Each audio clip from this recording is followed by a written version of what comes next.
नमस्ते। आज हामी एउटा खुल्ला पत्रको बारेमा अलिकति गहिरिएर कुरा गर्दैछौँ।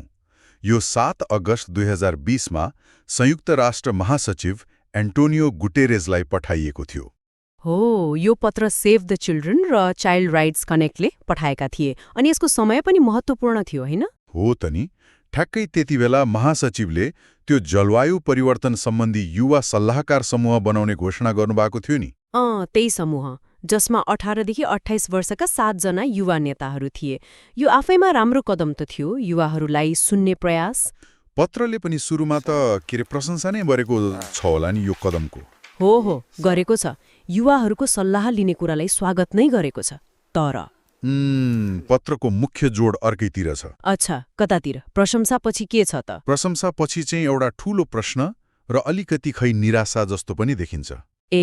कस्तो निराशा? मुख्य कुरा के भने त्यो सल्लाहकार समूहमा 18 वर्ष मुनिका बालबालिका या किशोर किशोरीहरूलाई चाहिँ किन नसमेटेको, यो प्रश्न उठाएको छ।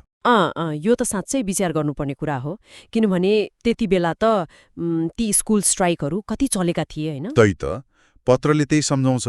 2019 र 2020को सुरुतिर लाखौं बालबालिका सडकमा थिए जलवायुको लागि। उनीहरू खालि विरोध गर्न मात्र आएका थिएनन् होला नि? थिएनन्। उनीहरूले त रचनात्मक समाधानहरू पनि अघि सारेका थिए। सडकमा, स्कुलमा, सोसियल मिडियामा, जताततै। हो र? कस्तो खालको समाधान? उनीहरूले नेताहरूसँग सिधा कुरा गरे, अन्तर्राष्ट्रिय मञ्चहरूमा पनि बोले, आफ्नो सुरक्षित भविष्यको अधिकार मागे। उत्तरदेखि दक्षिणसम्म जताततैका बालबालिका सक्रिय थिए। यसमा त्यो ग्रेटा थनबर्गको कुरा पनि आउँछ होला। उनको अभियान त कस्तो फैल्यो? अवश्य आउँछ। पत्रले उनको उदाहरण दिएको छ।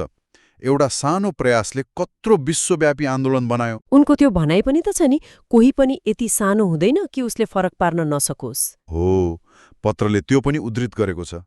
अनि यो भावना अरूमा पनि थियो। जस्तै पेरुका एकजना 16 वर्षीय किशोर फाब्रिजियो उनले के भनेका थिए? उनको चिन्ता अझ गहिरो थियो। उनले भनेका थिए, बालबालिकाको भविष्य अहिले नै खतरामा छ, भोलि त धेरै ढिलो हुन्छ। ओहो, यो त निकै मार्मिक कुरा हो। त्यति बेला कोभिड पछिको त्यो आर्थिक रिकभरीको हतारोमा कतै जलवायुका कुरा ओझेल पर्छन् कि भन्ने डर पनि थियो होला। त्यही चिन्ता थियो। यही सक्रियता र चिन्तालाई देखाएर पत्रले महासचिवसँग सीधा माग राखेको छ। के माग राखेको छ त? मुख्य माग त त्यही हो, त्यो सल्लाहकार समूहमा 18 वर्ष मुनिकालाई पनि समावेश गरियोस्। उनीहरूको कुरा सुन्ने अधिकारलाई सम्मान गरियोस्। उनीहरूको अनुभव, उनीहरूको आइडियालाई सिधै प्रयोग गर्न दियोस्। समूहमा राख्ने बाहेक अरू केही माग पनि छ? जस्तो त्यति बेला त्यो COP26 हुँदै थियो नि। छ। COP26 को तयारीको कुरा पनि उठाएको छ। त्यो बेलायत र इटालीले आयोजना गर्दै थिए। पत्रले महासचिवलाई भन्यो कि आयोजक देशहरूलाई आग्रह गरिदिनुस्। के आग्रह? बालबालिकालाई त्यो तयारी बैठकहरूमा आफ्नो कुरा राख्न, छलफलमा भाग लिन एउटा सुरक्षित र अर्थपूर्ण ठाउँ दिनुस् भनेर। अनि पत्र पठाउने संस्थाहरूले यसमा सहयोग गर्छौं पनि भनेका छन्।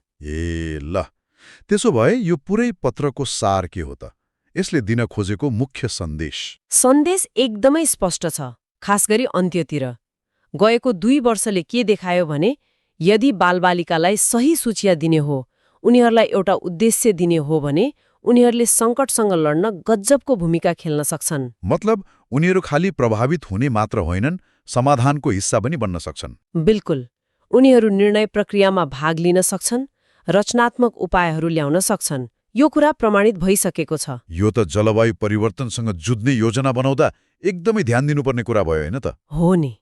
उनीहरू भविष्यका सरोकारवाला मात्र होइनन्, अहिलेकै कर्ता हुन्। अनि यसले एउटा प्रश्न पनि त खडा गर्यो नि। हो, महत्त्वपूर्ण प्रश्न। बालबालिकामा यो क्षमता छ, उनीहरू सक्रिय छन्, उनीहरूसँग आइडिया छ भनेर त देखियो। अब यसलाई जलवायु सङ्कटसँग लड्ने हाम्रो संरचनाहरूमा, प्रक्रियाहरूमा कसरी साँच्चीकै जोड्ने त? हो, कसरी व्यवहारमा उतार्ने भन्ने कुरा।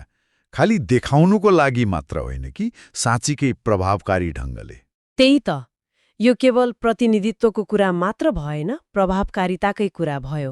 सायद यही प्रश्नमा सोच्नु नै यो पत्रले हामीलाई छोडेको सबैभन्दा ठूलो काम होला।